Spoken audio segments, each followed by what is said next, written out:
right, guys, I have just come back from my second viewing of Star Wars The Last Jedi, or Star Wars Episode 8, whatever you prefer to call it. I'm here with my buddy Shea. Say hello. Hello, hello, hello. I'm here to drink some beers and talk about Star Wars. Cheers, motherfucker. Who doesn't like listening to two drunk guys ramble about Star Wars? Absolutely, dude. That is the entirety of the internet. So, before we get started, this podcast is sponsored by Comic Relief at 3312 East Main Street in Richmond, Indiana. And also sponsored by Corona Extra for tonight. They so graciously gave us, well, we gave them money for beer. So we get Speedway money. But Corona, if you want to throw us some money, we will keep drinking. And keep talking about your beautiful Mexican products. Fuck you, Trump. Build a wall around that beer. All right, so anyway, let's just get into talking about. So it's my second time, your first time. What are your initial thoughts, Shay? First of all, I thoroughly enjoyed the movie. I didn't even realize, because I went media blackout before I saw the movie. So I didn't realize there was a lot of splitting in the fandom of Star Wars.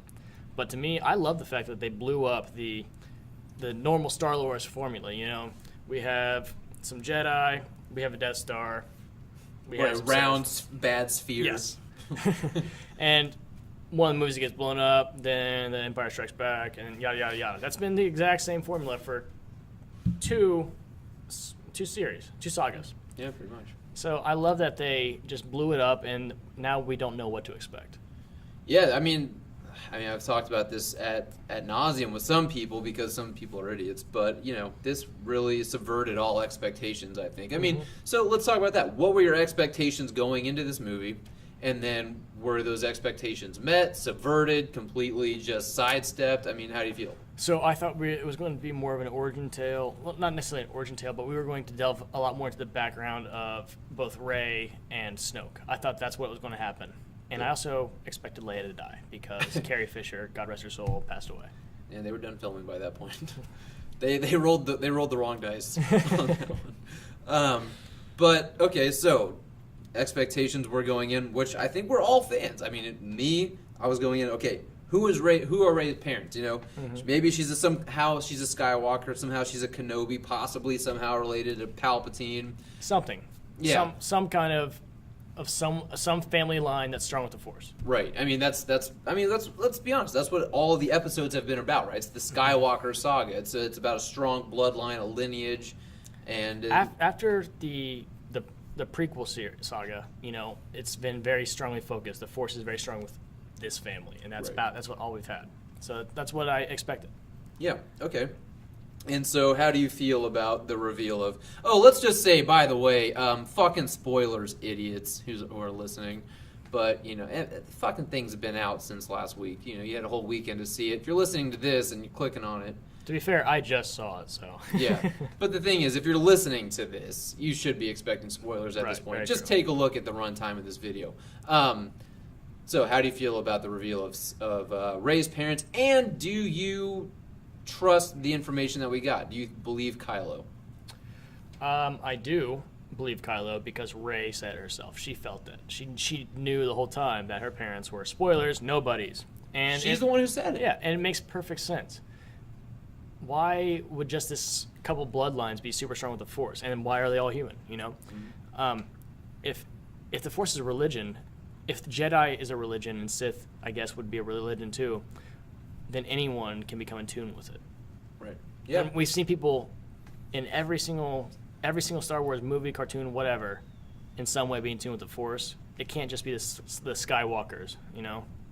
It makes sense, and I'm glad that we kind of delved away from just that. So you don't feel let down by it? I don't at all. I think it was time. I think it was due time. Okay. So do you feel because of the way the Force Awakens kind of hinted at it, built it up, you don't feel let down? You feel like this was an okay subversion of expectations? Because, I mean, if you think about it, in The Force Awakens, you know, you got Maz Kanata asking Han Solo, who's the girl? Cut away. You know, and there are multiple instances where they basically ask about who her parentage is, and they just like another time. And then in this one, we find out they're nobodies. You don't feel let down by that build-up? No, not at all. Because then we don't have to delve into more of the history of the Skywalkers, which has all been, you know, expanded upon profusely. Right. Yeah, and you know what? I'm with you there.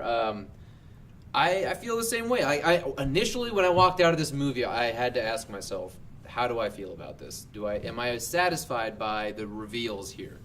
And it took me a while to think on it, but like thematically, yes, it absolutely makes sense, because for Star Wars to continue, you've got to at some point cut off the Skywalker saga and just continue Star Wars, the story of Star Wars, and then I think that's further expounded upon. And here's the thing: it takes place in a galaxy far, far away, not a family reunion far, far away. Thousands or millions of planets, Yeah, we can't. It can't be all around one family on these thousands or millions of planets. Right. No, and I agree, and so I think it's further expanded on with the rest of the movie when we see the little kid at the very end who's in touch with the Force. Right. It's like you don't have to be from something great to become something great. And there's been, through the two sagas, there's been many Jedi and many Jedi apprentices. We saw Anakin kill a bunch of them. Were they all Skywalkers? No. Did they all come from somebody? No. Anakin himself was a nobody. Made from midi-chlorians. Yeah. I know. There's a lot of qualms with the prequel series, but it's canon. We have to accept it, and there's not everything about it was bad. Okay? Yeah, and how come there's no petition to exclude the prequels from the canon of Star Wars? But anyway, I think the reason is because Samuel Jackson was in it, so we have to love it. Absolutely, motherfucker. So, all right. So then your next expectation was Snoke. Who is he? Where does he come from? How did he rise to power? How did he influence Kylo? How do you feel about it? So, and again, spoilers, I had no expectation of him dying. I thought how they killed him off and who killed him off was awesome. I liked it. Just go ahead and say it. Kylo fucking killed him. Kylo Ren cut him in half with the Force and a lightsaber. It was awesome. Right. That being said, even though he's gone, I still am very curious about Snoke. I want to know how he rose to power, who he was, and how he became supreme leader after, the Federation fell apart. Right, because he looks like a guy his face fucking tells a story. Let's be honest. This thing looks ragged and it's been through some shit. So, yeah, I'm absolutely curious where this guy comes from, and I can't say that definitively this is the end of Snoke in the sense that we won't get more information, at least about him, some expository diarrhea in episode 9, which I'd be all for. Don't get me wrong. But, like, I don't see Kylo not addressing it at all. He usurps Snoke, and then he comes to power, and it all happens really quickly. There's going to be some downtime, I think, in the next movie where Kylo probably addresses a little bit about Snoke to at least satisfy to some degree, who he was, or how he at least had some hold over Kylo. And if they don't, they need to do a mini-sode or something in the animated sagas or whatever. We need to know about Snoke. He was obviously an integral player. We need to know why and how he became an integral player. You know how it is, man. There's fucking novels upon novels in the expanded universe. Someone will put out a comic. Someone will put out a novel. Someone will get something from Snoke, but I want to know. He was compelling enough that I want to know more. Even Absolutely. though he's out of the movies now. And I gotta admit, when he was on screen, Andy Serkis, I don't know if you knew this, Andy Serkis was the mocap and the voice. Okay. Yeah, Andy Serkis is a god of mocap, by the way. Oh, absolutely. If you guys don't already know that. Yeah, fucking watch, I don't know, Lord of the Rings, Planet of the Apes, King Kong. That dude is it's sad that no one knows who the fuck he is, because I know, it really is so good. If you've seen 13 going on 30, you may have seen him. But... No, I think he did a great job, and I hear a lot of people online going, "Oh, Snoke was a supreme leader joke." I've heard that way too many times, and now it is completely unoriginal. But I don't think he was a joke. I honestly, truly felt a menacing presence when he was on screen. I mean, if you've seen this movie, you know that his control of Force was almost unparalleled. Who knows if Luke maybe could have taken him?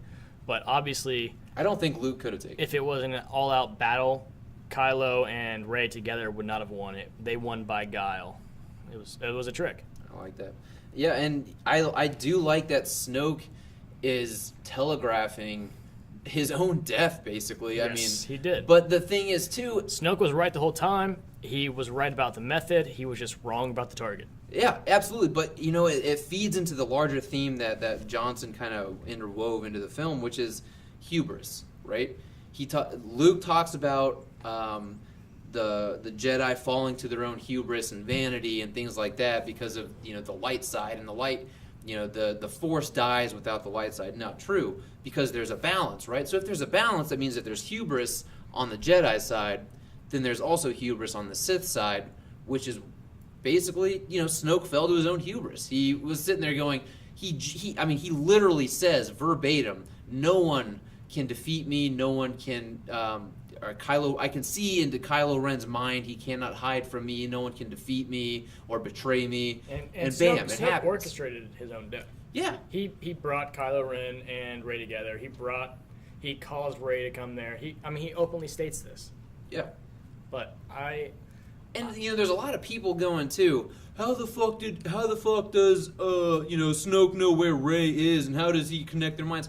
Have we not seen multiple times that even in the original trilogy, where people who are Force sensitive are not in the same vicinity, but they are connected through the Force? I don't understand. That's the whole point of the Force. The Force is a force that connects everything in the universe. Yes. Like, come on, guys. So that's openly stated through every film in the entire Star Wars saga. And I don't get that. I don't get the nitpicking as especially to how does Snoke know where Rey is to connect their minds? It doesn't matter. He doesn't know her location.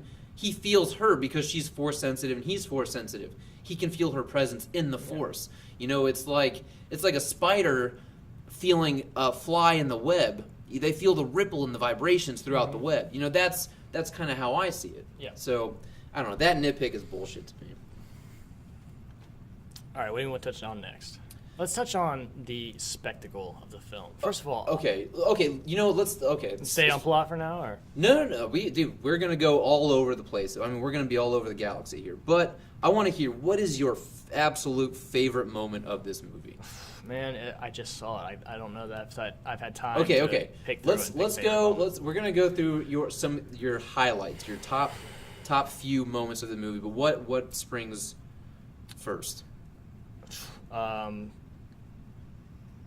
The one admiral turning that fucking ship around and going light speed and just blowing up into Snoke's ship. Absolutely. It was amazing. Okay. The spectacle of that, the utter silence of it. Dude, it was just the it was lack a of sound in that captivating scene. It was the lack. I think personally, and I've talked about this a lot with other people. Is I think sometimes the lack of sound in a moment in film can convey so much more than having sound. Absolutely. And so to just go dead silent. Either the lack of sound or the wrong sound for a scene. Like, when you hear classical music and you see utter violence, you're Punisher comes to mind, with fighting the Punisher, Russian. A Clockwork Orange, whatever, Right. It's just when you associate violence and you think heavy metal music or hardcore rap or something like that, or you think sex scene, some R&B, but when you just The Weeknd. if you just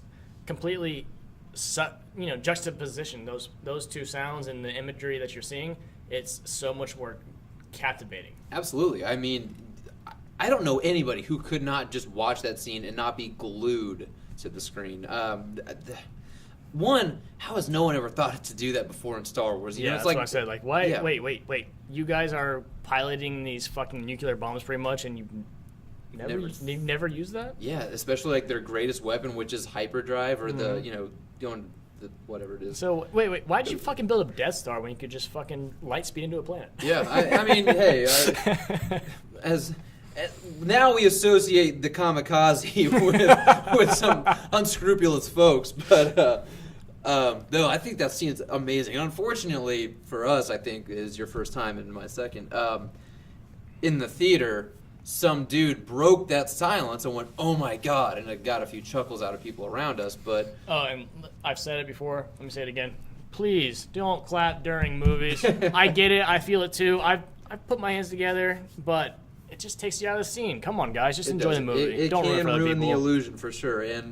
But goddamn, dude, if that scene, it was a clap-worthy scene. Hold your applause till the end, please. Well, fuck the clapping shit. But like, for me, that probably is one of the greatest moments in all of Star Wars mythology to this day. I mean, it's not even it's the way it's shot, it's the way it sounds, it's everything, but even afterwards, it's the debris, it's the sheer magnitude and size and like implications of what just happened. You know, this entire ship just took down Snoke's ship to let maybe 20, 40 fucking rebels hope, you know, by a string. Which before this, survive. we thought Snoke's ship was untouchable. Right.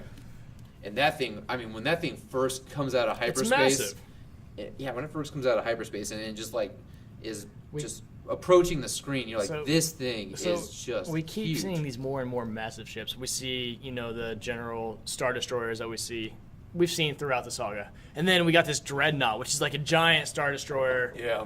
And then also we have Snoke's ship. It's like, oh my god, these are fucking Where the fuck is the first order flying getting planets. these resources? That's what I want to know. Jesus Christ, like they just rose to power. Yeah, when you control a galaxy, I guess. Yeah. But no, that to me, that is an all-time highlight of the entire Star Wars mythology. I mean, that's right up there with the Empire Strikes Back lightsaber duel with Vader and Luke, or Yoda raising up the X-wing out of the swamp. Like, it's just one of the greatest moments. It's one of the things I think years from now, when you think back on Star Wars, it's a moment that will stick out in your mind. It's going to be one of those top 10 movie scenes of all time. Eventually, It is absolutely beautiful. Say what you want about this movie, whatever gripes you have. I mean, one of the best sci-fi scenes I've ever seen, ever. I absolutely hands down, dude. Completely agree. Another highlight that sticks out to me, which is very close to that scene, is the lightsaber Splitting. Well, I was going to say the team up of Kylo and Rey. Yes, that was very against good. the Praetorian yes, Guards. That's fun. And the Praetorian Guards looked great. Yeah, great by character the way. design. Yeah, they looked awesome. But what's really cool too is that they all have their own weapon. And just like the cinematography of that, like the fucking room in that ship that they were on, all the red, the set design of that room. It looked fantastic. It was fun to watch.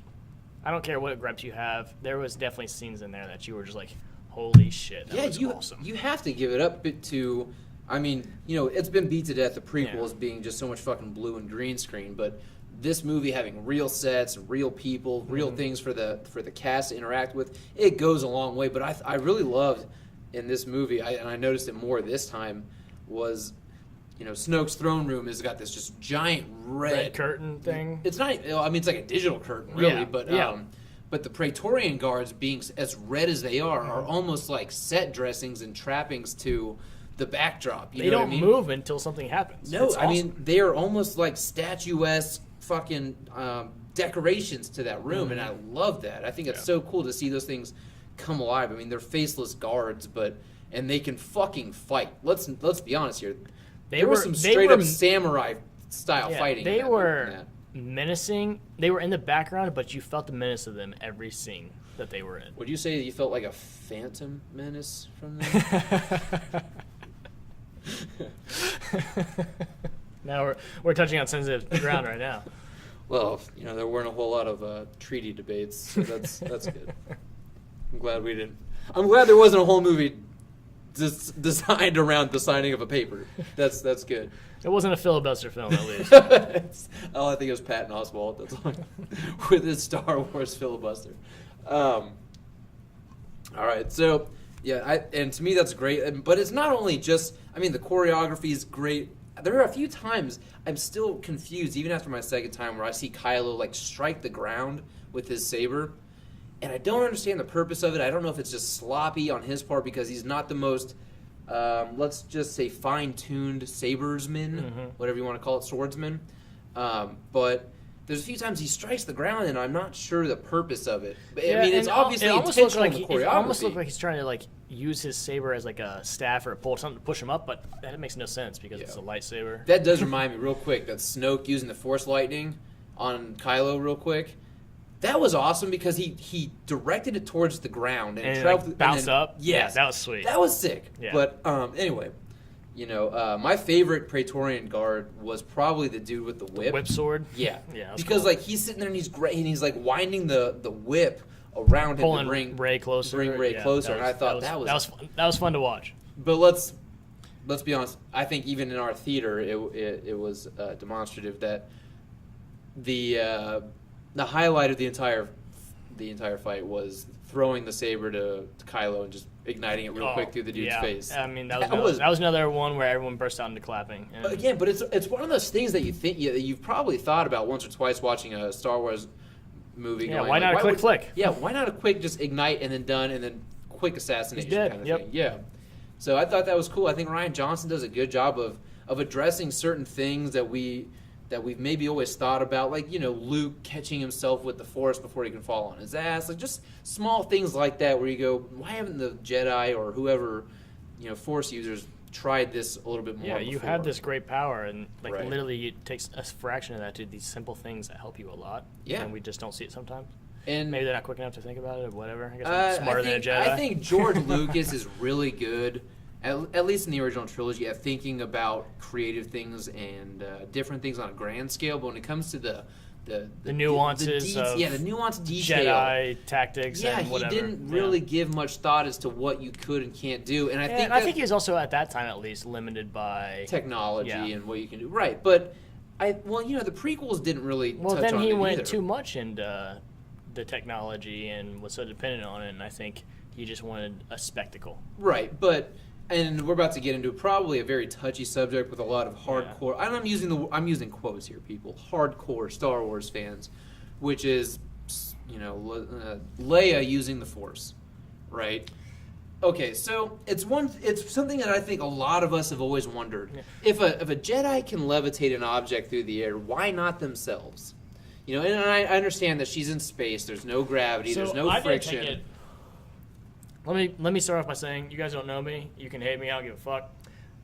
I loved the fact that Leia used the Force. It makes too much sense. She's part of this strong with the Force family that we've seen so much of. Everyone in the family has been very Force sensitive. She's also, she's shown that she's shown ability to sense the Force, if nothing else. It makes so much sense that she's able to, especially in her late age, to use the Force at least a little bit. And are we supposed to really think in the 30 years that have passed, between Jedi and Force Awakens, that Luke never taught her just the simplest... Or she just didn't get strong with the Force. But what she didn't Force levitate or whatever. She Force pulled herself in. She grabbed onto the ship. Fucking ship towards her. Well, however you want to look at it, but she's in space. It makes it. She's moving 150-pound woman, whatever she weighs, out of 50 feet back into a ship. It's not that, in a weightless environment, it's not even like she was using an amazing amount of Force.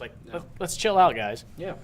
I completely agree. And I don't, and okay, so I think a lot of people, their complaint isn't that she used the Force, it's just the execution of her, for lack of a better term, supergirling it or space witching. Yeah, but then we get into, let's have a debate about physics and how physics work in space, and and then we're just nitpicking and getting ridiculous. If you're going to do that, you might as well nitpick the fact that we hear sound in space at all. So hey, how come Superman puts his hands ahead of him? What does that do, right? we've heard that debate, so let's chill out and personally, just enjoy I liked it, and I really liked the fact that that I truly, my first time, thought that when that hull just got blown out, that was the end of Leia. Oh, yeah. I really thought I did too. And honestly, the way she got sucked out, that looked fucking great as well. Oh, absolutely. And I'll say this. I really liked the fact that Kylo was not the one to pull the trigger on it. That shows even now, no matter what he says, there's still that conflict in him. He cannot kill his past. So, just real quick, I want to touch on we are dealing with a lot of new characters that we've seen in one film previous, and we saw some amazing character growth, very well done in a short amount of time on this movie. Yeah. I thought I hated Kylo Ren the first one, and he became a very sympathetic villain in this movie. Rey, I almost thought Rey and Kylo Ren were going to end up switching spots, and all of a sudden Kylo was fighting for the light and Rey was going to be dark. In my first time seeing this, I wasn't convinced that it wouldn't happen until the very end when Kylo and Rey share one more Force connection when they're not really in the same space, where she basically shuts the Millennium Falcon door on him. I'm like, I think that right there thematically solidifies the fact that Who's who? she's fighting for the Yeah. for the rebellion. She's fighting for the Jedi, the light side of the Force. But I'm not convinced because Kylo has so adamantly stated that, basically kill the past, let it die if you must. And he did take a decent pause between let it die if you must, which I think personally is a mouthpiece for Rian Johnson himself, speaking to Star Wars fans, almost breaking the fourth wall, like, let go of your fandom for the original trilogy, let it die if you must, or just accept that Star Wars is moving forward without the original trilogy. But I'm not certain that Kylo Ren is a straight bad guy. I don't think he is at all. I don't think he is at all. I just remember this. I feel like he's almost taking over, like, to cross fucking boundaries here. He's almost taking over like a Doctor Doom role where he doesn't think he's evil. He thinks that he's put himself in a position where he can do really well. Transcended the limitations of Sith and he has taken Jedi. over power of the First Order, or the New Empire, if you will, and he's saying, let's blow it all up and make a world we can all live in happily. You feel like you could have absolute power and you think you could do well by it. Why would you not take it? That's the position he's coming from. But then there's the philosophical, absolute power corrupts absolutely. And that's. But I do want to say, because I don't want to forget about this, and I could totally be reaching here, and I completely know that, but there's a moment where Kylo is talking, and he's almost alluding to the fact that he's willing to become what's known in the expanded universe as like a gray Jedi, right? He basically maintains the balance between the Force. He doesn't enforce one side or the other. He just makes sure the balance is always intact. And he talks a little bit about that because he's like, let the Jedi and the Sith die. But there's a moment. So do you remember when on the island that Luke is on, they're in that place and there's like a little tiny water well in that little cavern thing that Luke and Rey are in, and there's a Right painting underneath Yep. Of the water. One side's dark, one side's light. It's got like the Jedi emblem in it, and a mosaic. Yes. But it's funny because there's a point where you see the water rippling on both sides, but in the middle there's no ripple to it. And I don't know if this was by design, if I'm fucking seeing things, but it's just like the only place there were no ripples and muddied up looking versions of the water was right in the middle, where you would say this is where gray Jedi live, in the middle. And I noticed that this time. I didn't notice it my first time watching the movie. So take with that what you will, but I just thought it was interesting because I thought it was very visible this time. And then there's this whole talk of Kylo and Rey not really being one or the other, but somewhere in this, obscure middle. And if we think about it, like, we're getting really deep into philosophy of Jedi and Sith now. But I think that's what this movie if you think about it, that's a very, the Jedi are always preaching balance between light and dark, yada yada. That's a natural progression. Like, I'm surprised it took this long to actually get here. Fuck it, dude. Yoda says it. Yeah, I mean, they've always been preaching it, but they've never been practicing it. And now we have Kylo Ren and Rey who are kind of starting to approach practicing that. Yeah. Kylo especially. I don't know, we want to stay... Probably talk about Luke and Yoda. Talking about theme, or we want to... Well, we might as well talk about the instances and then... Okay. All right, so the next thing is, fuck. We've all been waiting for this. A lot of people have been waiting for it since 1983, is Luke Skywalker, right? We got a tease of him at the end of The Force Awakens. Now here he is. He's actually a character with dialogue, action, motivation. What were your thoughts on seeing Luke? Luke?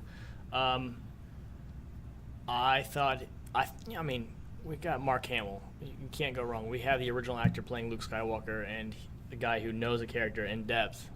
And I thought he did a great job of being a very disillusioned Luke Skywalker. And someone who, at first, you kind of feel like maybe he's washed up, maybe he's not as powerful as we all thought. Well, he does say that, Rey says that he's cut himself off from the Force. He has cut himself off, but that doesn't mean he's weak. It means he's that powerful that he can cut himself off to the Force that connects everything in the universe.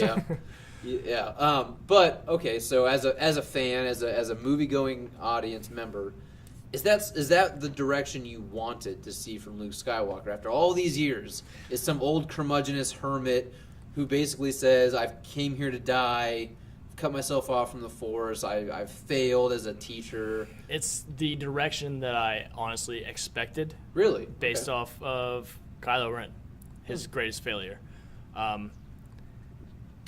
Okay. And it's kind of like history repeating itself, you know? How so? We had a young Obi-Wan kind of become a hermit and not Because he failed Anakin. because he failed Anakin, and Anakin became Darth Vader, and he not necessarily he didn't cut himself off from the Force, but he also wasn't an active Jedi Knight. He was kind of in hiding, Right. and that kind of stayed with the theme of the Star Wars universe. Okay, so let's just, before we go into the end of the movie, Luke's ultimate. We'll talk about that later. Yeah.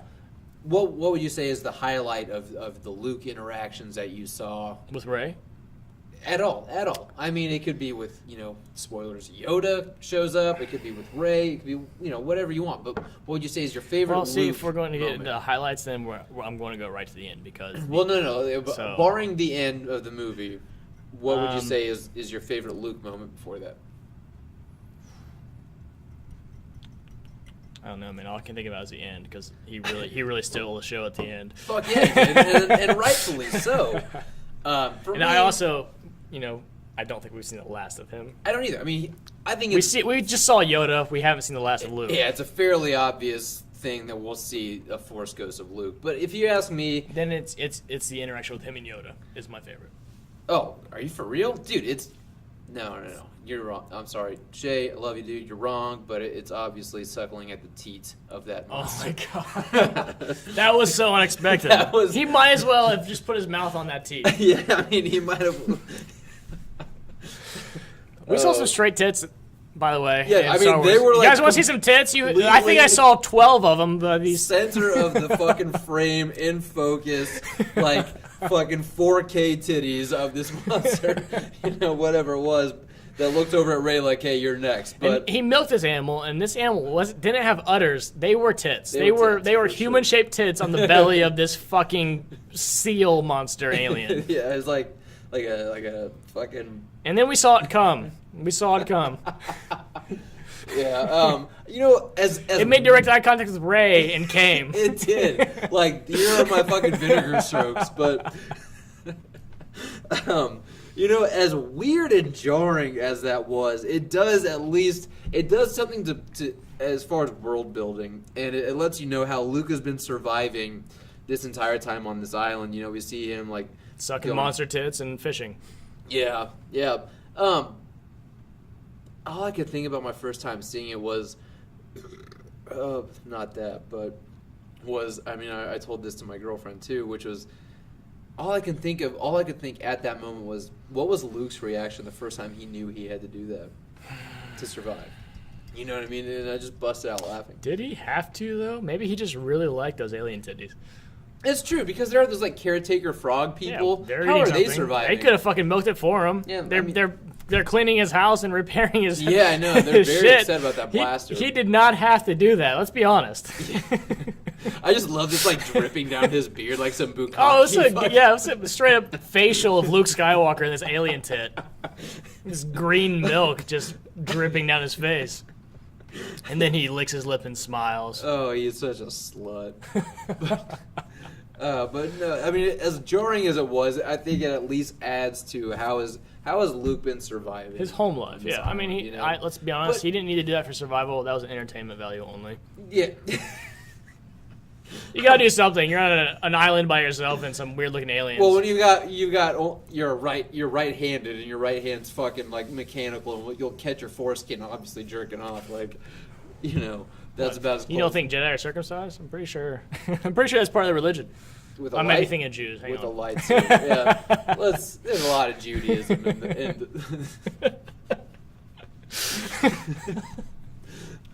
I mean, they basically said fuck space Jesus, so it is Judaism. They acknowledge that he exists, but they did not believe in that he was a god. We all know he walked the earth, but really, he's not the son of the Force. It's all bullshit. Oh my god, We got on a tangent here. Yeah. But I like the tangent. Let's talk more about space titties. Oh, dude. I mean, if we're gonna go to space titties, we're gonna go Return of the Jedi. One slave Leia and like the other fucking chick with tentacles on her head. But yeah. Let's talk about how. well, do you think I Rey? do Do you think wanna Rey say- is hot? Hold on. Before I get into that, I do want to say though, Luke does very clearly say he came to this island to die. Yes, he does. But he looks like he goes to great lengths to try and survive.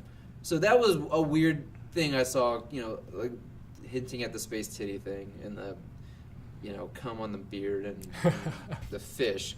But it's like he said, why wouldn't you just let yourself starve to death? You really came here to die. Came here to die. He didn't come here to hasten his death. He came to just live the rest of as his a life. hermit, Okay. yeah, Okay. and not be. You could argue a that. part. I'm just saying it's an odd thing to show the survival techniques to someone who says I came here to die. But do I think Rey is hot? In the first one I found her more attractive. In this one, I was even talking to my girlfriend about this after we saw the movie. Was for some reason she looked a little chubbier. She did look a little thicker, But not like around the middle, but her face. Yeah. Her face looked a little more jowly. So it's not that I think the actress who plays Rey is unattractive. She's or got really ugly. pretty eyes. She's, a pretty woman, but Daisy Ridley. the thing that, they made her out to be. I think just because she was in Star Wars, they made her out to be this great beauty, and I've never really found her. She just doesn't do it for me. She's a little plain, but I actually found myself wondering this. Seeing it with you was, I wonder what she would look like letting her hair down in Star Wars. It's in this weird like 3 ponytail thing at all times. It's not that I'm upset that she's not more attractive. It's that I'm just like, can we quit making it a big deal about how she looks and let's talk about her acting and her character, because it's actually very good. She's a good actress, and that actually reminds me the whole going down to the whole thing and seeing the mirror and herself snapping visually. That is a beautiful scene. Yeah, I want to say, if I haven't said this already, this movie is visually stunning. They did a great job. It looked fantastic. It wasn't overdone with CGI. The CGI that was done very well. And also, I fucking love that they made Yoda kind of a throwback to the. I don't know if it was actually a puppet. It was a puppet. It was actually a puppet. Absolutely, yeah. But it was nice. It was a good homage to the original trilogy. Yeah, I did dig that. The scene, down the hole with the mirror. I like that. I liked the fact that one, she's kind of like testing out this weird thing. Mm-hmm. Then she says she wasn't afraid. She's like, I wasn't afraid. I knew I was, basically content with it. And then she puts her hand up to this mirror and asks, who are her parents? And then we get a very nice homage to Empire Strikes Back, where basically Luke sees his face in Vader's helmet, where we see herself in the reflection, which was just further, emphasizing. And it showed us who that your parents she's are the don't first matter. person. Doesn't matter where you came Yeah, from. it showed us her parents are nobody. But She's the start somebody. of a great lineage, yes, maybe. she's the start of something. She is the start, or she is the something great. Mm-hmm. And stop. And another thing, kill the past. It doesn't matter. Yeah. Here we are. Absolutely. I think the themes in this movie are very strong. And I think on a technical level, this movie is very sound and goes above and beyond an average film. Are there some pacing issues that we can get into later? Absolutely. Yeah. But now I that think you brought up, we're going to talk about that next. No, but as far as lighting, sound direction, character direction, directing in general, music, cinematography, everything in this movie is it's great. And I think as far as Star Wars goes, it's in the upper echelon of Star Wars films as far as visually and technically a wonder. Yeah. So that's something I want to talk about now, and it's something that took me out of the film enough that I'm mentioning it now, is the timing of this movie. So they blatantly state, we have 18 hours, we have 6 hours, and yet here's Rey in this 18 hours living out like 5 days at the minimum on this island of Luke. Okay, minimum 2. We saw two distinct nights of her sleeping on the island. Okay, still, that's 18 hours inside of 48. And I'm not 48 inside of 18. Okay, it might sound like I'm making excuses, but we talked about this as we were getting a couple beers earlier at the bar. But yeah, so we started drunk. Just so you know. Yeah, we started drinking, guys. But we don't know the rotation of this planet. But and there's 2 suns. We saw there are 2 suns. But here's the thing. So we saw her get a full night's sleep. We saw her wake up. Know it was a full she night. woke she up. She didn't rested. wake up and go, "Wow, 8 hours. That was great." You know, we didn't saw her wake up and go like, "Oh my God, 2 hours. I'm dying." Yeah, but she appeared rested. She's like, "Hey, I got my sleep." Well, they're also in the midst of a pretty, hasty moment. I'm sorry, if it's 18 hours until everyone you fucking know and care about dies, you're probably not going to take a nap. I can't argue that. It took me out of it a little bit. There's definitely a lapse in logic here, especially if we're basing it on a 24-hour Earth rotation. And like I said, you can get into physics on how... the Earth doesn't rotate. Did you know this? It's flat. Oh, shut the fuck up. And we could get into the fucking argument on how different masses and weights apparently can distort time. And gravity. Yeah, but this is Star Wars. Every fucking one in the galaxy speaks English, and... Bullshit, dude. Chewie has never said a fucking lick of English. Yeah, but they all understand each other, so... I guess everyone has everyone through the Force is telekinetically... Absolutely. I agree that they very specifically go, we have 18 hours worth of fuel, and then the next time we hear it's 6 hours worth of fuel, and Rose says they are running on fumes. That plot, whole discrepancy, inconsistency, whatever you want to talk about, absolutely. I definitely noticed it, and not that I still thoroughly enjoyed this film, but it took me out of it for a moment. Like, I'm like, really? 18 hours? And she's taking that? I'll give you that. That's fine. Okay, so are there any more highlights you'd like to touch on in this movie? Let's see. I mean, I thought the opening sequence. I love the opening sequence. And I absolutely love after the crawl. We go. There's the very traditional pan downward to a space ship, which I would be pissed if a Star Wars movie left that out. Right, Rogue One. Which I liked. I liked Rogue One a lot, but yeah, it was missing. Rogue One's. Is it really canon if it wasn't? Yeah, there's a petition out there. But but I do really like the opening shot where we pan down and there's just a very quick zoom in, where it's actually more of a dolly shot that zooms in on that past all these ships. It makes you feel right in the action, almost like you're on Star Tours at Disneyland. Mm-hmm. I thought that was a great opening, and then I love the opening with Poe. And I know there's a lot of people out there who think, I think we actually already talked about this, but the whole joke with the I'm on hold thing is not Star Wars technology. I thought it was great. He's stalling for time. He's having fun, and then he proves why he's one of the best fucking pilots. Oh my god, that was great. Him flying over the Dreadnought. That was great. That was bad as fuck. I loved it.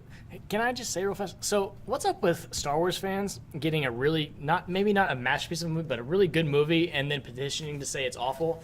And we got DC fans getting this fucking trash thrown at them, and then saying this is fucking Da Vinci's new Mona Lisa. Yeah, what is going on, guys? There's a difference between these two fan bases. I don't know if you've heard this, but I've heard it quoted many times, and it's very eloquently stated. Nobody hates Star Wars as much as Star Wars fans. And take that shit to the bank, my friend. It's absolutely fucking true.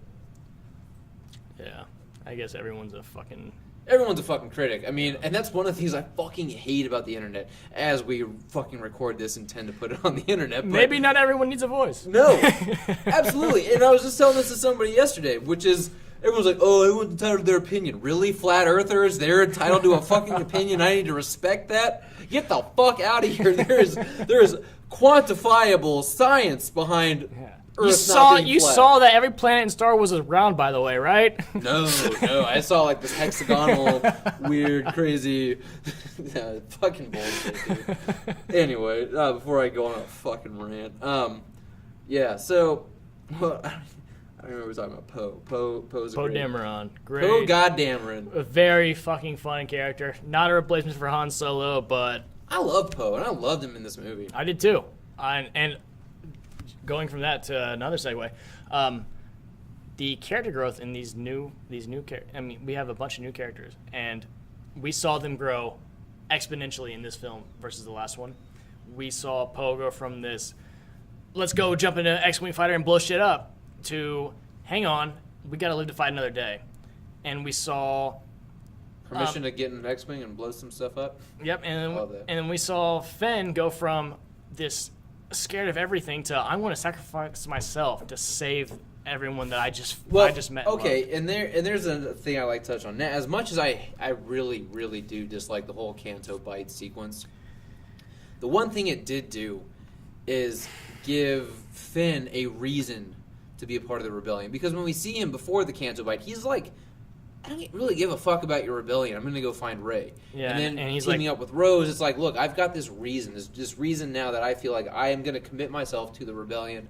And that's a good arc for him. The way they got there and all the time wasted, I don't like it. I don't hate it like you did, but yeah, it didn't feel like an integral part of the film. We could have maybe spent it better elsewhere. If you really think about it, it accomplished nothing. Yeah, except to get Benicio del Toro on screen.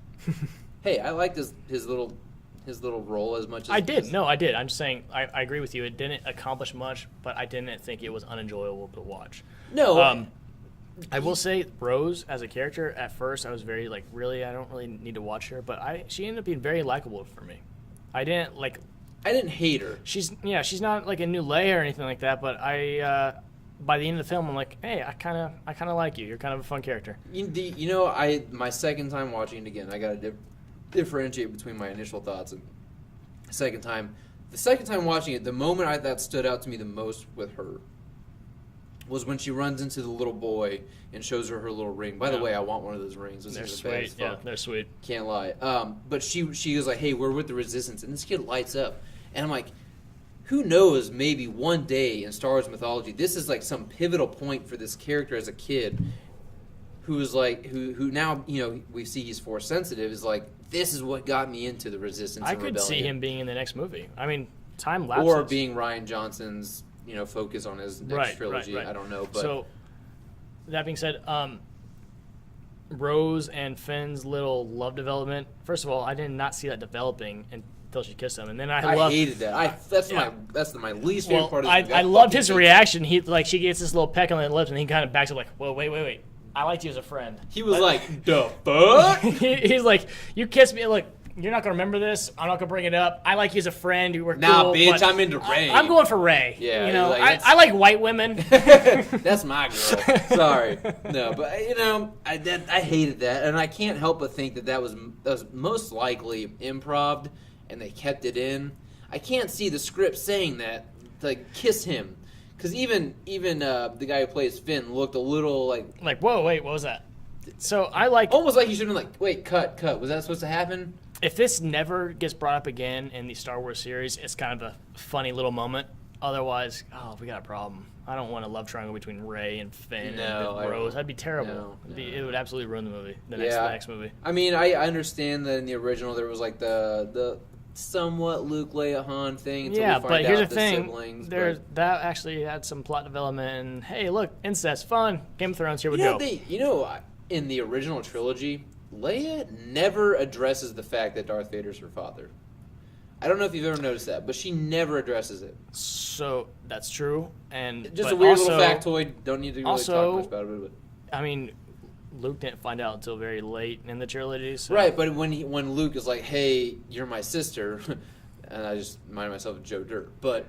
Hey, you're my sister. She never goes, oh fuck, my dad is like the worst dude in the galaxy. Yeah. There's never that revelation, but anyway. I'm not gonna say I've read deeply into like the comics and the outside like canon mythology of Star Wars that it's been addressed. It is canon, like the comics and Clone Wars. It's technically canon. No, Clone Wars is not technically canon anymore.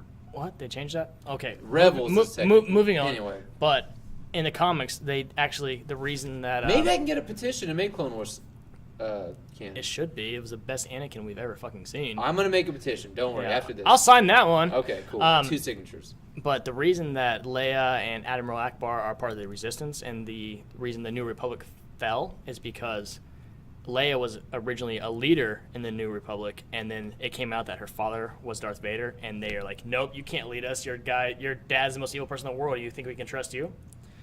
But then she's like, we have a problem. There's this new First Order popping up, and Admiral Akbar is the only one who went with her to start the Resistance, the Rebels. Now, I don't know any of that, but that does remind me, Admiral Akbar, dude just got taken out of the hull and never really addressed again, other than mention from Holdo that we lost Admiral Akbar. I think it would have been more, I feel like Holdo was not really a necessary character, Laura Dern's character, other than this whole, let's empower women thing and make. I mean, if you think about it, there's Leia, then Leia goes into a coma, then there's like that older blonde woman with the giant fucking nose who's talking, about who we all lost, and then she's like, I'm gonna bring in Holdo. Holdo's a woman again. Wouldn't it have just been better been like, hey, Admiral Akbar, you've been at this ship for 35, 40 years. Why don't you kamikaze and earn your fucking death? Yeah. I don't know. That's just me. I don't want to touch on the whole sexism and female empowerment thing because this is a safe space, Shea. The internet is not, but right now, this is safe. But yeah, as far as women, I'm all for it, but at the same time, as a man, I still want a character or two that I can associate and identify with and be like, all right, I could see myself as that guy. Honestly, the person I feel like I identify most with in this new trilogy is Poe. Yeah. I feel like I'm probably more the impulsive, let's blow shit up and worry about the consequences later kind of guy. Yeah. I get that.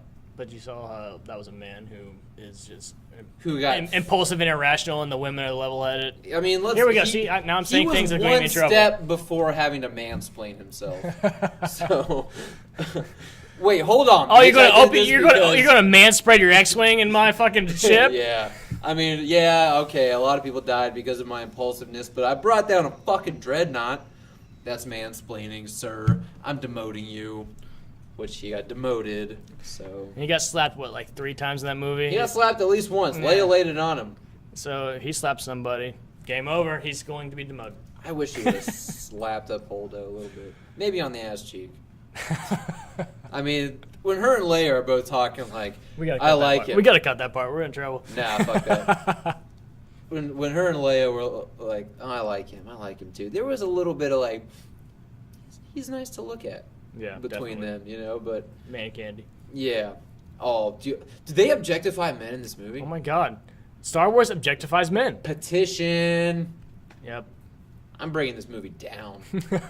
You guys are right. It's a terrible film. It is a horrible movie. I feel objectified as a man. As a man with a wiener.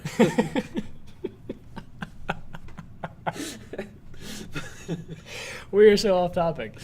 Anyway, okay, so let's get into one of probably the best parts of the movie.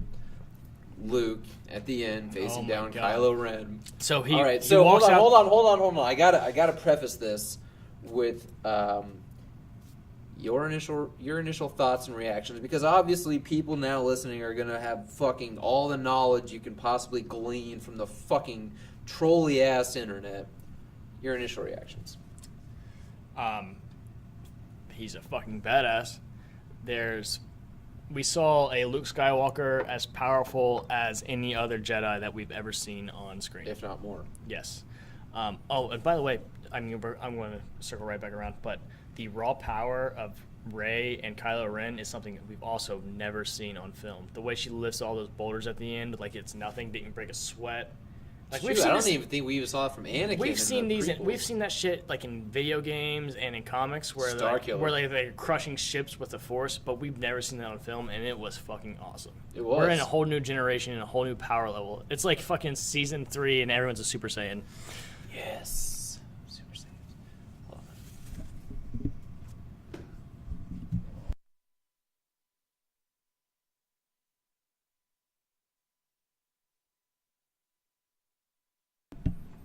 All right, so circling back to Luke Skywalker, he shows up in the base that what planet is this? I forget. Some crate. And he's going to go face Kylo Ren. He walks out there by himself, and he's standing there waiting for Kylo, and all of a sudden he's blasted by a fucking ton of AT-ATs. I swear to Christ, I thought all that red was I thought we just saw him destroyed. Yeah. And I'm like, really? This is how you kill off Luke Skywalker? That's exactly my first thoughts. And then he's still standing there. Yeah. Brushes his shoulder off, too. Yes, which was a pimp-ass fucking move. That was a pimp. So I thought, holy shit. What the fuck before when it's these big, ships with their giant lasers, Jedi are fucking ducking for cover. Yeah. And he's this powerful now? Fucking badass move. He just blew me away. Yeah. And then Kylo Ren comes out, and they do their whole little lightsaber duel, and Kylo can't fucking touch him.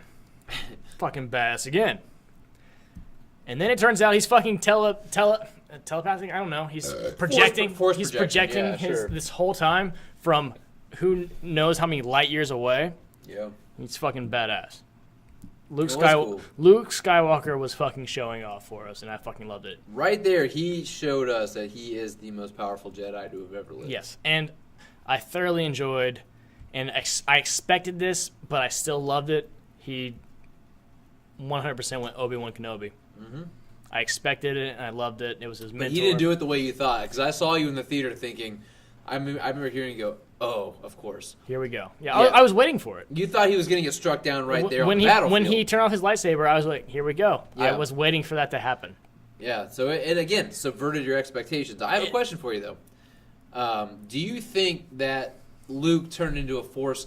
Now, let's just assume he's turning into a Force Ghost. Do you think it happened because he just... Overspent himself? Yes. That's the only explanation that I have, personally. Or he just willingly gave himself up to the Force afterward? Personally, I think it's a mix of both. I feel like if it would have been that, then he would have already done it, because he went to that planet to die. I feel like if he could have just given himself up to the Force, he already would be gone. Right. Yeah, so he probably just, stressed himself a little too much. No, I think he did it purposefully. I think he knew what's going to happen. Right. I mean, yeah, he went in with the full intention to do that. He knew this was the last thing I wanted to do. He went and talked to Leia because he knew it was going to be the last thing I want to do. Another little inconsistency.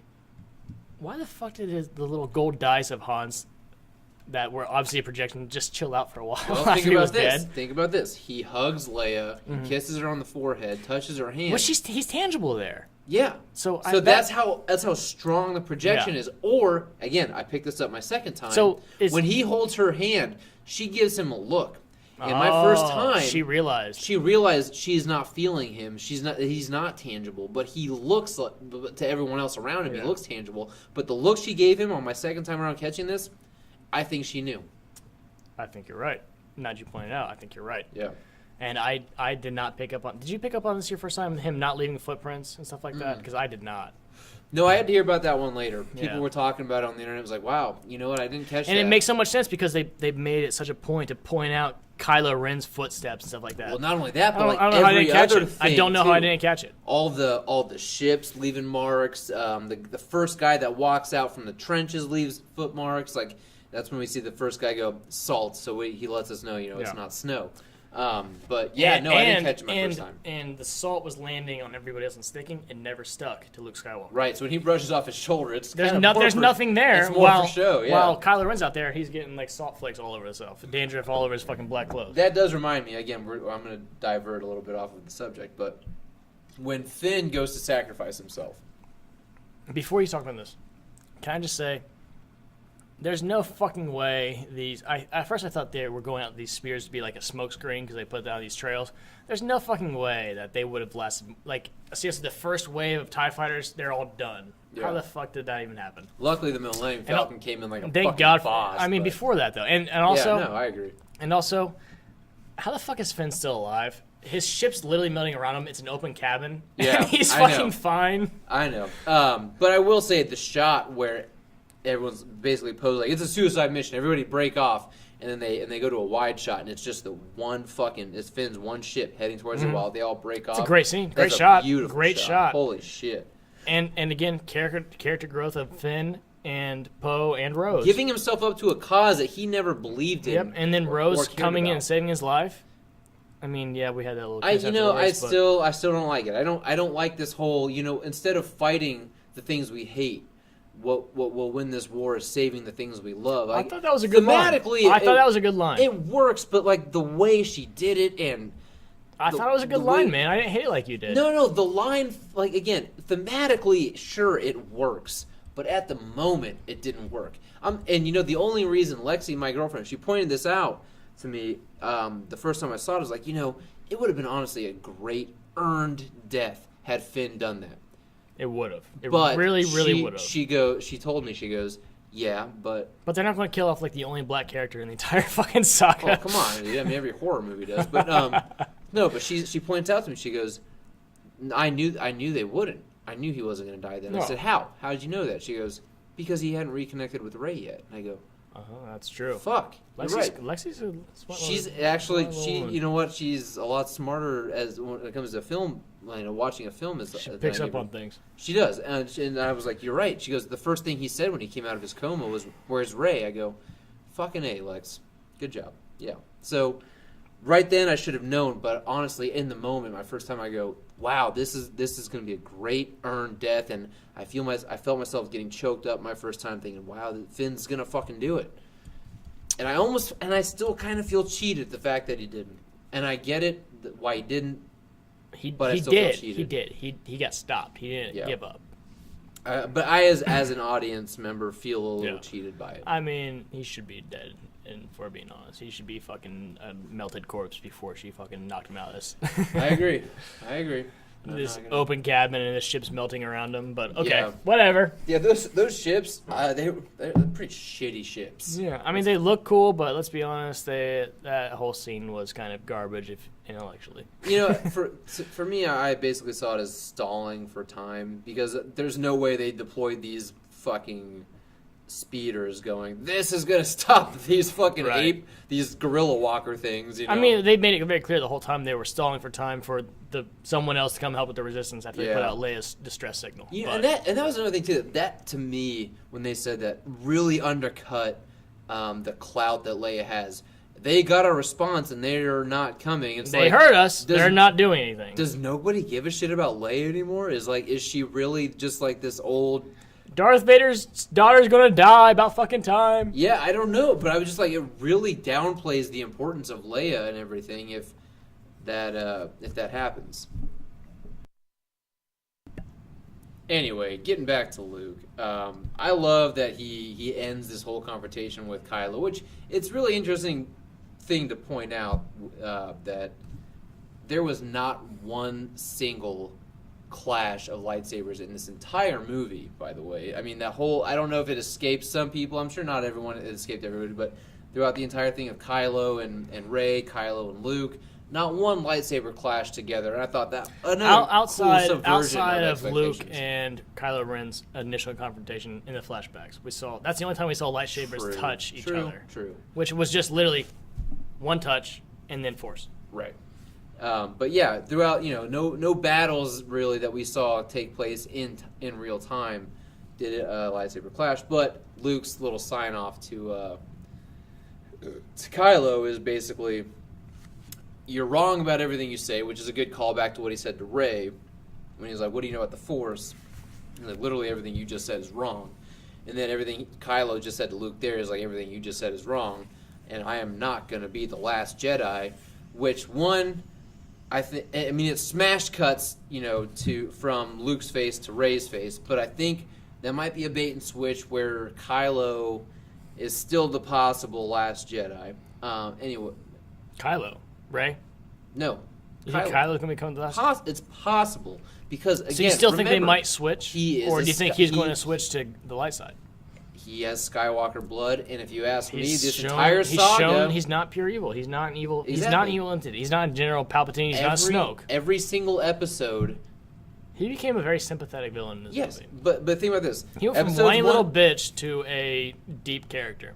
I think it's a great progression of character. Oh, but absolutely. Episodes 1 through 3 are about Anakin Skywalker. Episodes 4 through 6 about Luke Skywalker, yep. and arguably a little bit about Darth Vader, which is Skywalker. Now, if we're going based on that logic, the episodes are the Skywalker saga. Kylo Ren is the only one with Skywalker blood. I think it's possible in Episode 9 we get the old bait and switch where we learn that this trilogy is Kylo's trilogy and not Rey's. So are we to the point we're going to project on what we expect? We could get into that, but I'm gonna circle back around to. I love that Kylo or Luke's last words to Kylo are "See you around, kid."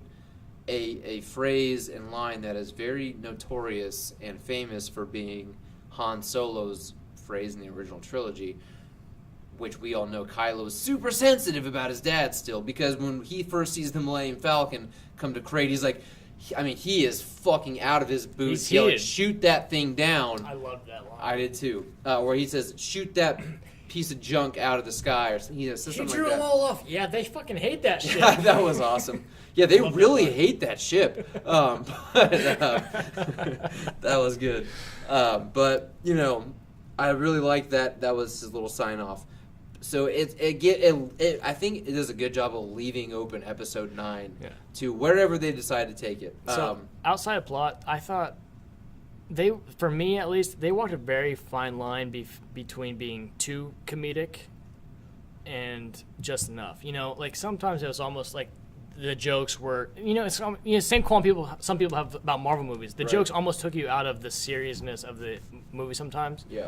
I definitely had points where like, guys, can we fucking be serious? This is life and death. Can we stop making jokes? Yeah. But a lot of there them were very few times a for lot me, of them but landed, I'll give you. There are one or two that right now off the top of my head I can't specifically address, but no, I know there are a couple times I was like, yeah, it was a funny joke, but guys, seriously, the whole plan's about to blow up. Can we?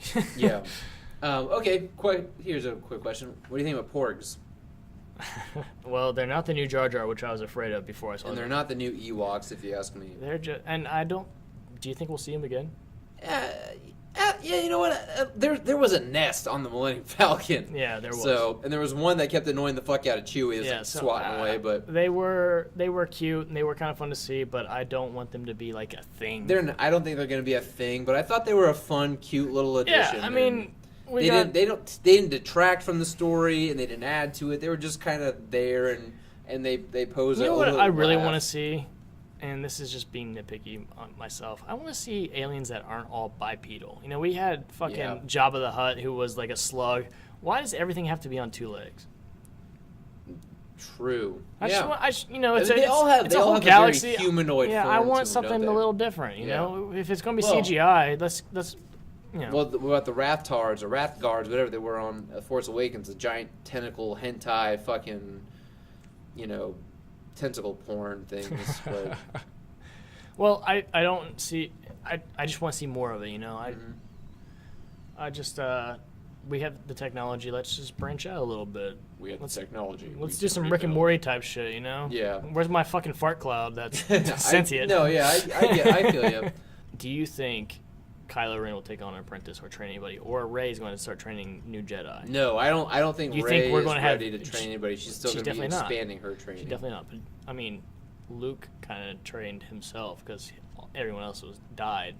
Well, if you stick with the OG trilogy fans, he completed his training with Yoda. I don't agree, but no, he did not complete his training. He was not He was not a fully fledged Jedi when he left. Oh, I agree. I completely agree. But there are a lot of. He's definitely way stronger in this movie than he was in the original trilogy. What do you think about the way they expanded on the Force abilities in this movie? Do you think it's completely outside of what we know from Star Wars, or do you think it's a natural progression of the Force that as we know it? Both. It's definitely completely outside of what we know from the Star Wars movies because we've never seen anything like that in the Star Wars movies. But it only makes sense that the longer they're practicing and doing this stuff, that they gain new abilities and find new ways to use it and apply the Force. No, I agree. I have no qualms with the way the Force was. And I like to see it. If it's the same thing in every movie, you're going to get fucking bored. That's why I liked this movie, because it blew up the normal Star Wars trope. It wasn't new Jedi meets old Sith, or vice versa. There's another Death Star. Let's blow it up. We saw it 3 times now. We've seen that. Yeah, at least. So I think that it's time to expand on that. Right. It's the same mythology, new story. About fucking time. I completely agree. Yeah, I'm of the mind where this movie did some things I completely disagreed with, or I didn't know how to feel about at the time, and it did things that I didn't even know I wanted from a Star Wars movie. But the thing I had the most fun with was that this movie knew. Going into it, it knew what fans were expecting to see and wanted to see. And they built you up to see that and then went a whole different direction. Absolutely. I loved that. While in some ways it completely adhered to the mythology of Star Wars and the conventional tropes, it completely subverted other ones. And I almost can't help but feel they fucking trolled the entire world. And to all the people who said that Disney plays it safe, isn't willing to take risks, fuck you. That was this a movie, risky movie. Oh my God, did they roll the dice on this movie? And I obviously applaud they them. did, because half the fucking fans of Star Wars are pissed off. Yeah, and I don't know about it as half, but you know what they say about the squeakiest wheel gets the oil. And I think, good, be pissed off, be happy there's something new. Stop watching the same thing. But Stop watching reruns of The Office already, and let's enjoy something new, please. I love rewatching The Office, so fuck you. But here's the thing. I love the fact that people, even now, it's now Tuesday night after the Thursday that it opened, and people are still talking about this movie adamantly. I mean, they are going back and forth fervently, like, just talking about Here's this the movie. thing. In a world of reboots, aren't you happy for a sequel? Aren't Yeah. you happy for something new? Come on, I'm guys. absolutely over the moon about this Yeah, movie as a come on, whole. guys. Yeah, there are things that I don't, like I said, I don't agree with, but I think... Do you want to watch another Jumanji and another Ghostbusters, or do you want to see Did you a really new... have to bring up Jumanji? Dude, That's- they're that's talking my about point. remaking fucking Mrs. Doubtfire with Kevin Hart. That's my point. In a world of fucking reboots, let's see something we love expanded upon instead of redone in a bad way. Absolutely. Okay, Or in the same way. All right, so let's cap this one off. This movie, where would you rank it amongst the rest of the Star Wars movies right now? As your initial, having just gotten done seeing it like 2 hours ago, if that, how would you say? Where would you say it ranks? I would not rank it above anything in the initial trilogy. Okay. And that's just because the initial trilogy you just can't beat because the first, for 3 movies, It laid the groundwork. it laid the groundworks and it was iconic. Yeah. You can't beat it. I'd right above those though. I think it's better than anything else that's come out as far as movies go. I think it's better than anything in the second trilogy, and I think it's prequels. better than Force Awakens. Mhm. Yeah. So fourth. What about Rogue One? I think it's better than Rogue One. I think Rogue One had some amazing space battles, and I thought the story wasn't bad, but it didn't shape the universe like this one did. Okay. It laid groundwork. It kind of gave the backstory, but it didn't shape the universe. For me, I gotta say, after a second viewing, I'm still having a hard time placing it, but I'm about right there with you as far as where this movie lies in the overall pantheon of the Star Wars.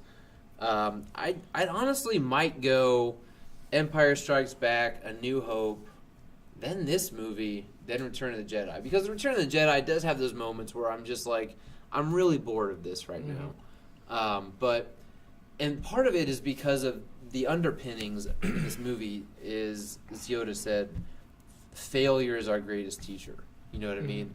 It's almost a meta commentary on the prequels, where there's a lot of, I think almost universally people agree that the prequels were a failure. And then the failure of the Jedi, the hubris, the legend, and all that stuff. I like the meta commentary, almost the fact that they almost break the fourth wall with this movie, and the fact that they, even though it's not a perfect movie, far from a perfect movie, but they rolled the dice so much that it's getting people to talk about it the way they are now.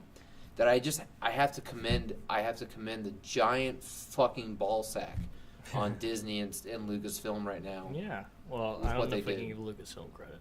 Well, I mean, it is a Lucasfilm movie. Lucasfilm was sold to Disney, so... Yes, but...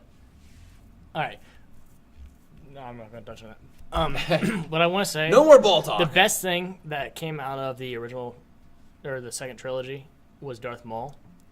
Revenge of the Sith. Sorry, Darth Maul was the best character. I fucking love Darth Maul. He killed him off way wasn't too a soon. character. He was an idea. They killed him off way too soon. He could have been the Darth Vader of that fucking trilogy. What I want to see now... Fuck Grievous and Count Dooku. Should have just kept Maul. I know we can't have Darth Maul back. It's too far past.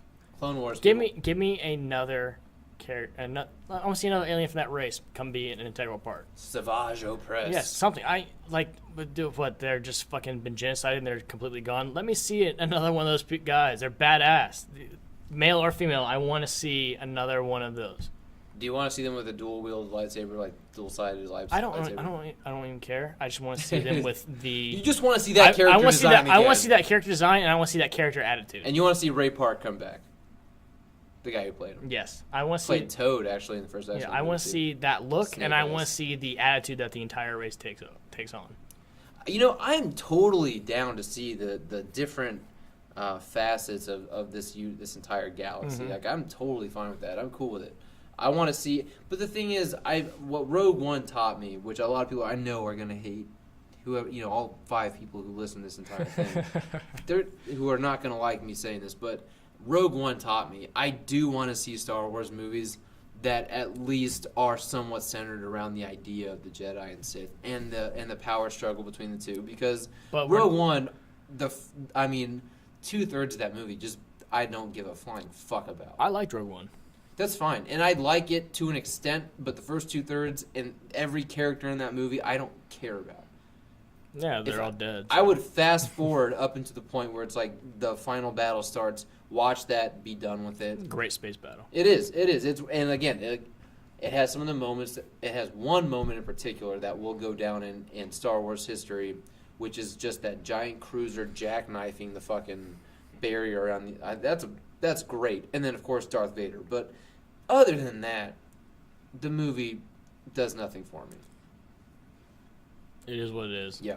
But anyway, no, I would love to see Star Wars expanded the way that they've done apparently in the not. I'd love to see this entire world rounded out more than just what happens with the Skywalker lineage and. Well, and I think focus. that's what we're about to get. I hope so. And Rian Johnson, as we've learned, he's getting his entire trilogy himself, and it's possible that it focuses on that kid at the very end. So, or that's just a signifier going, hey, you know, move on from your fandom from the original. Here's what we're gonna focus. We're gonna focus on people you don't know, all new characters, brand new story. Here's your Star Wars. So here's something. What do you think's going to happen with Leia in the next movie? She's not here to film. Do you think they're going to try to CGI her into some death scene, or they're going to like have the title screen roll and like Leia died in this desperate escape? So if we're to believe what's been said, the Leia or Carrie Fisher's estate has agreed, and so is Lucasfilm and Disney. There will be no CGI Leia, no CGI Leia going forth. So there's 2 possibilities. It's possible there's a lot of leftover. Talk about Leia, and then we'll. No, there's possible there's a lot film of that she did, and then before she died. In this movie, there's a lot of leftover footage that they didn't use that they can find a way to put in the next movie, or as you say, in the opening crawl or in some exposition, they talk about Leia past. You know, the death of Luke was just too much. I don't know, but what do you prefer? What do you want as a fan? As a fan, I hope they find a way to take a few scenes that they had, cut her in, and then the ship blows up. Here she goes. She's gone. Yes, give her a dignified death, but give her a dignified death that gives the characters motivation. Yeah, I mean, she's one of the last symbols of the Resistance. I mean, she's the last remnants of pretty much the entire original trilogy, other than that crazy to say? Yeah, it's sad. It is. And she's the only one actually dead in real life, so it's, you know. I mean, like I said, we're going to have more Skywalker. We're going to have Force Ghost Luke. We'll have Force Ghost Luke. I'm curious. It won't happen. Never mind. I was going to talk about like maybe some way fucking Luke pulls Han's spirit, but no. It would be cool to see Ewan McGregor be a Force Ghost Obi-Wan instead of old Obi-Wan. I mean, you can't bring Alec Guinness back. Yeah, true. I think a lot of fans agree that Ewan McGregor was one of the saving graces of the prequels. Yeah, so was Qui-Gon Jinn. Yeah, what a wasted character. But anyway. Hey, bring Samuel L. Jackson back. What do you want? Then we got a fucking movie. Okay, give me your elevator pitch for Episode 9. What happens in Episode 9? Oh fuck, man, you hit me too quick with that. Do we get back to the fucking Star Wars trope, or are we going to completely whatever you want to see as a fan? I mean, you don't even have to give me like the exact layout of the movie, but just 1 or 2 things you want to see. I feel like we have to have time pass. This is we're going to stick to the trilogy thing they do. You know, it's 3 movies. So this next one is the climax of the entire trilogy. Yeah. So I think we have to have time pass. It's got to be decades, or a decade at least, to rebuild the Resistance. You know, right now there's 10 people left. I think there's a little more. Yeah, but yeah. So time has to have passed where they have got something that can fight the First Order, and which means we're going to have a more established and more powerful Kylo Ren. We're going to have a Rey who can challenge Kylo Ren. But what is Kylo Ren's ultimate goal? I mean, if he it's... stated his ultimate goal is to blow everything up and create a new and better world in his image, what he thinks is a new and better world. What do you think his image of a new, better world is? Because if it's to blow up the idea of the Jedi and the Sith... Which I think he's already almost done that. Yeah, but so what is his ultimate goal? To rule... I think his ultimate goal... I think he thinks I equate him with Dr. Doom at this point. He's going to try to be what he sees as a fair and good ruler. A benevolent. Yes, what he thinks is the best for everybody. I honestly think that because I don't see him as evil. I see him as misguided, maybe, and maybe not even misguided. He just thinks that he's someone who can do the best for everybody. And then I think we're going to have the Resistance who want a republic versus Dr. Doom, who thinks, I know best. Right? Yeah. A dictatorship where he's not like, I want everything for me. A dictatorship where, like, I'm just going to do this because I know this is best for you. Yeah. And so I think we're going to have him established and powerful. Well, this is what I want to see, not necessarily what's going to happen. I think we're going to see him established and powerful and have set, because he's already got all the resources available. You know, he's set. He's good. Yeah. And I think we're going to have a Rey powerful enough to challenge that ideal, and she's obviously going to have a following. So then what's Rey's idea? What is she fighting for? Is she I mean after Luke has told her that the Jedi are flawed, their greatest, legacy is failure. I think she's fighting for democracy. She's fighting for a republic. I think she's fighting against the guy that killed Han Solo, and I think she thinks that he's wrong, that one man, absolute power corrupts absolutely. The famous line. Yep. And she thinks that the power needs to be put back in the hands of the leaders of the galaxy, not just this one man who thinks he knows best when he's not a galaxy. Right. So I think that's the foundation that they should expand upon, and I think that could be a fantastic fucking movie. I hope so. I mean, right now at this point, I don't know where they go with this franchise. Obviously, it's not the conclusion. I think that they should maybe go away from trilogies and make another couple movies. Couple of anthology type films. Mm-hmm. Yeah. I think there's a lot. They set up for a huge story right here. Here's what I want. I don't want a Han Solo origin movie. I don't want a Yoda origin movie. I don't want a Boba Fett origin movie. I want to expand on what's going on now. I don't want to delve back in the past. Forward. That's exactly. I don't want to recast Han Solo. Harrison Ford was Han Solo, and I don't need someone else to try to take up the reins. Yeah, I don't need to see Indiana Jones recast in a prequel as some fucking kid that I don't know. Right. I agree. I think we should be thankful for what we got from those actors in those films and move on. Yeah. And I think, unfortunately, there's a lot of fans who think the same way as Disney thinks. Yeah, raise your eyebrows. That somehow the magic can be recaptured from the original trilogy. It can't. That was lightning in a bottle. Everything surrounding that movie cannot be recreated. It's too controlled an environment. The original trilogy was created in almost chaos. You know what I mean? There were so many people who didn't think this was going to work. Even the producers and investors didn't think it was going to work. That they willingly said, George, you fucking moron. Sure, we're not even going to fight you over the rights, all the rights to this movie and all of its successors. You can have it. This movie's going to fucking flop. Like, that's how bad and in much disarray this franchise was in. You're not going to recapture that. This movie is too controlled and too sterilized now for anybody to roll the dice on this movie. I think we need to look to the future and keep moving forward. They've done a great job. This movie has set up something that could be great. They set up a whole new struggle that could be really good with whole new characters that are now established. Expand on Star Wars. Don't expand on Skywalker and Han Solo and Chewie. I mean, they're great characters and we'll always love them, but expand on Star Wars. That's where I want this to go forward. You set up a universe. You set up a universe Absolutely. The same way that Marvel has a universe and DC has tried to get their universe on film, but it's great in comics. Let Firefly cross over. Let's.